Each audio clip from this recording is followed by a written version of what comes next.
Now, in this video, we will test the nature of the infinite series by applying D'Alembert's ratio test.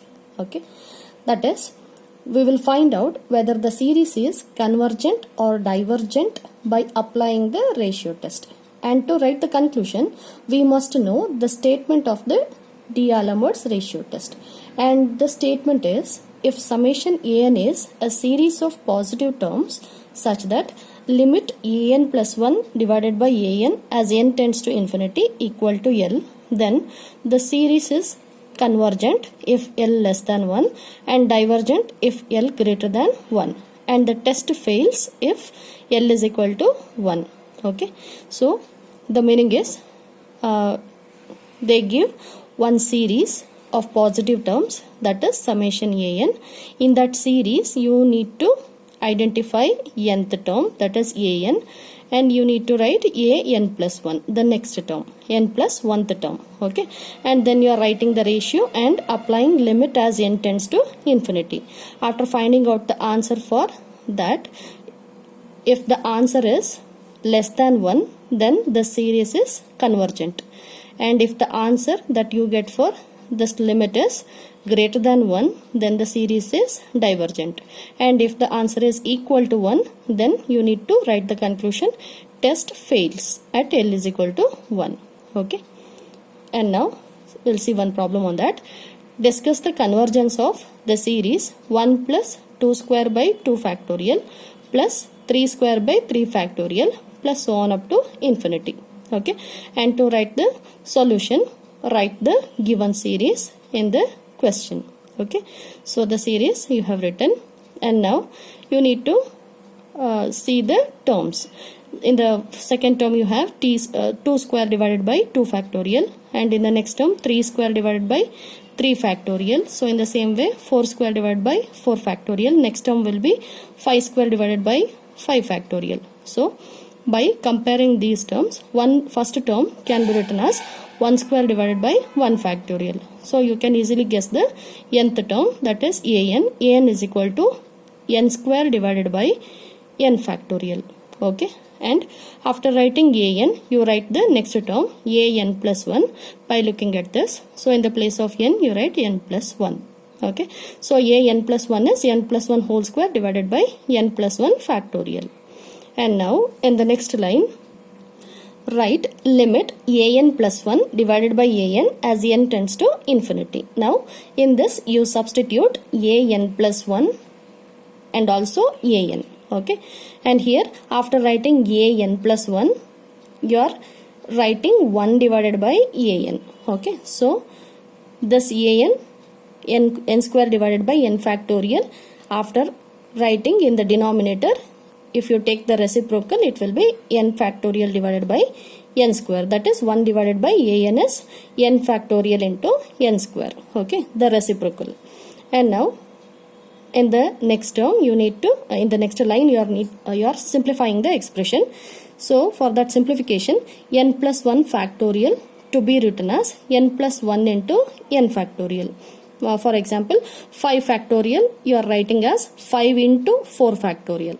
Okay, so after writing that one in the denominator, you can cancel n factorial in the numerator and denominator, and also n plus 1 present in the numerator and denominator.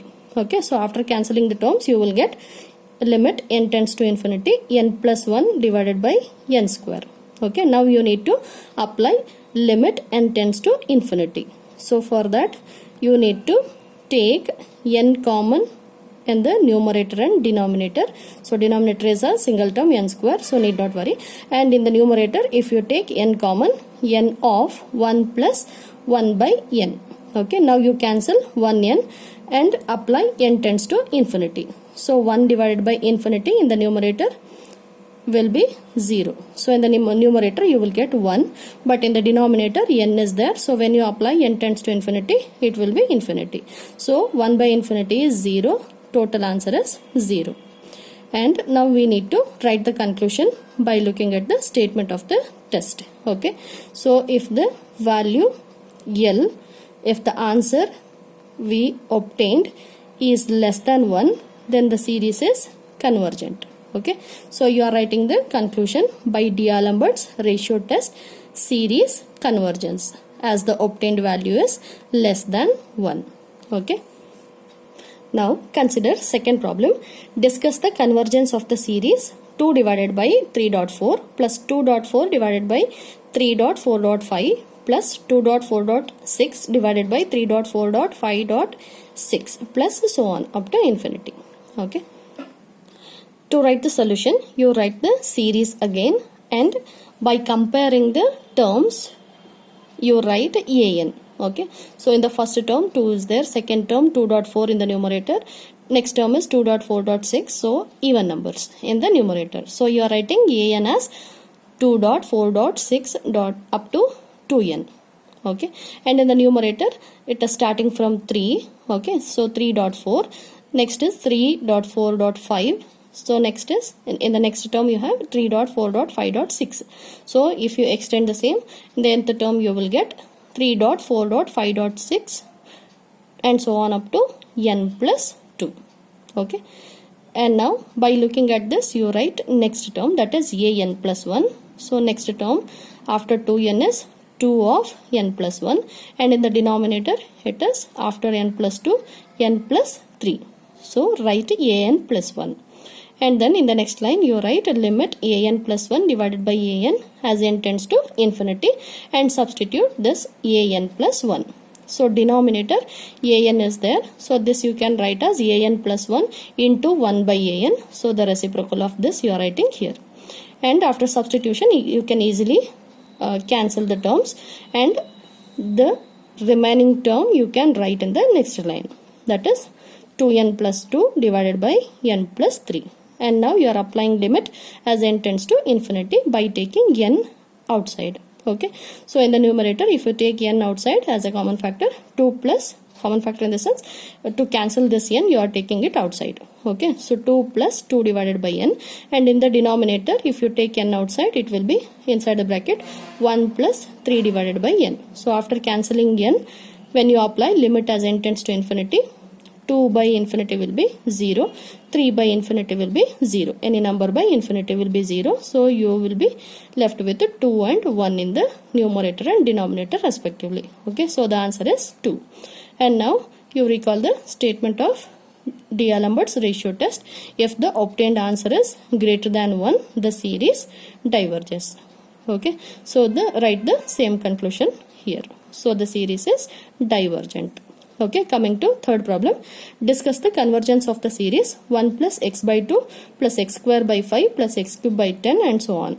Okay, and to write the solution you write the series again by comparing the terms present here. You guess the, or you write the nth term here. An will be x to the power of n divided by n square plus 1. Okay, and write an plus 1 by looking at an.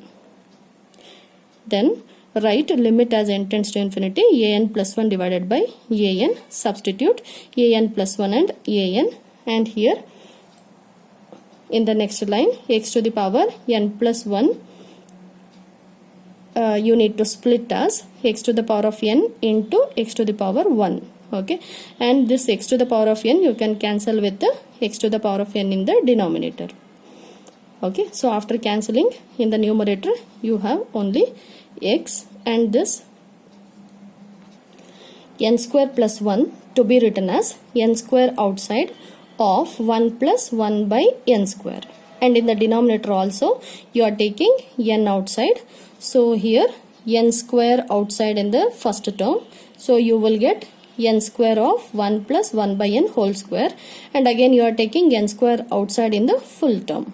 So it will be n square of 1 plus 1 by n whole square plus 1 divided by n square. Okay, now you can cancel n square and apply limit as n tends to infinity. So if you write n is equal to infinity here, 1 by infinity will be 0, and in the denominator also in this place and this place it will be 0. These three terms will be 0, so you will get only x divided by 1. Okay, so nothing but x. And if this is the case, and if the problem contains x, and if you get the answer as x, then you need to write the conclusion as by D'Alembert's ratio test series convergence. Okay, so series converges if this x is less than 1 and diverges if this x is greater than 1, and the test fails if x is equal to 1. Okay.